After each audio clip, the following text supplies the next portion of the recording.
Hi everyone. तो mummy के साथ में हम थोड़ा दुकान जाके आएगा बोल के। और ये रहा हम लोग का मियाओ अपर कॉलोनी कॉलोनी का रास्ता है ये जो।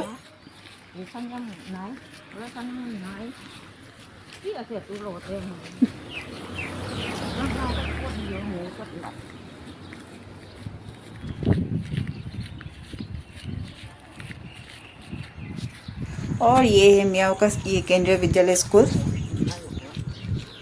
और दुकान जो थोड़ा सा दूर में थोड़ा पैदल चल के जा रहे हैं हम लोग। और फ्रेंड्स हम ये मम्मी के साथ में दुकान में आ गया गैस का पाइप लेने के लिए। मेरा गैस का पाइप भी ख़राब हो गया था तो साथ में सिलेंडर का साथ में गैस का पाइप भी ले लेगा बोल के आ गया।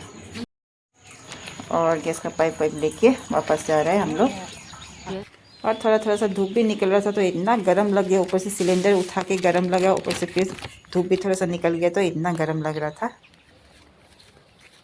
तो फ्रेंड्स ये रहा हम लोग का मियाओ का अपर कॉलोनी।